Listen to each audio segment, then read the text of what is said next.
Donc cette semaine, en fin de compte, j'ai donc voulu associer deux choses, des herbes aromatiques et donc des nouvelles céréales. Alors donc, comme on peut le voir dans le couloir, il y a donc quatre grands bacs à fleurs qui ont été mis avec des herbes aromatiques faits par les espaces verts du service technique. Donc voilà, associé avec Christian Cochin et ses gars. Donc on a donc voulu associer plein de nouvelles herbes aromatiques, des herbes aromatiques. Et moi, naturellement, j'ai donc concocté des menus tout le long de la semaine avec ces fameuses herbes aromatiques. Donc l'idée, c'est qu'en fin de semaine, toutes ces herbes aient donc disparu et naturellement qu'ils se soient retrouvés donc dans l'assiette. Et donc et aussi la deuxième idée, c'est donc leur montrer un petit peu les nouvelles céréales. Ce que j'appelle les nouvelles céréales, parce qu'à part le riz, la semoule et les nouilles, ce serait bien qu'ils voyaient un petit peu autre chose. Donc tout au long de la semaine, il y aura donc du quinoa, il y aura du petit épaule, il y aura du millet, il y aura donc des nouvelles céréales qui vont donc pouvoir découvrir sous différentes formes. Et après, si les apprécions, on pourra donc continuer à en mettre. Et de plus, tous les jours, on va donc avoir un pain original. Aujourd'hui, il y a un pain au maïs, demain aux 5 céréales, jeudi, il y a un pain au quinoa. Donc toujours renforcer les nouvelles céréales et les herbes aromatiques. Alors, par exemple, dans ce bac, on a donc de la sarriette. Donc voilà, c'est donc une plante aromatique. On a donc du persil plat, qui va donc servir ce midi pour mettre sur les filets de poulet. Et on a aussi une menthe poivrée. Cette menthe poivrée, demain, je vais donc tout prendre ici parce qu'on va donc faire un taboulé. On va donc la ciseler et on va donc faire un taboulé vraiment maison. Donc dans tous les bacs, il y a vraiment des herbes qui vont donc servir tout au long de la semaine. Les autres bacs derrière, par exemple, il y a du thym au citron et juste devant, il y a un thym ordinaire. Et demain, on va donc faire une noix de jus de bœuf au thym.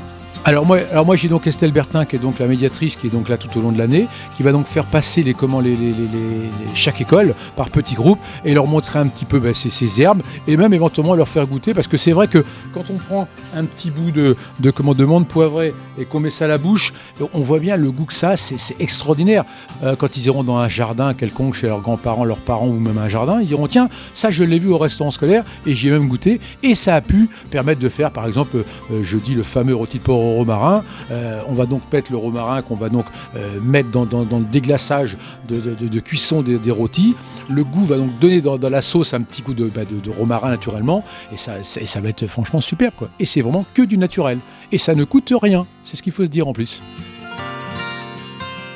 La purée de potimarron, c'est quoi ? C'est vraiment du potimarron bio. Donc que demain matin, on va donc couper, éplucher tout ça et mélanger avec une purée de pommes de terre. Ce sont des vraies pommes de terre et c'est pas de la poudre, parce que ça j'y tiens. On va donc faire une vraie purée de pommes de terre, mélangée avec un lait pareil en circuit court de chez Rabache, avec qui on travaille depuis très très longtemps. Donc cette bonne purée, la pomme de terre, du beurre, du lait et du potimarron bio. Et donc on va donc bien mélanger tout ça et ça va nous faire une petite purée sympa. Et avec ça, on va donc leur faire une petite noix de jus de bœuf au thym, le fameux thym qu'on a pu donc voir dans les bacs. L'idée, on parle déjà un petit peu du menu, un petit peu tous ensemble. Après, on monte le menu et après, oui, c'est beaucoup plus de travail. C'est surtout des nouvelles saveurs, des nouveaux produits on n'a pas vraiment l'habitude de travailler, donc on essaie de faire ça pour le mieux. Il y aura peut-être des petits trucs il y aura peut-être des petits couacs, mais on va essayer de faire ça au mieux, puis je pense que ça va bien se passer, quoi.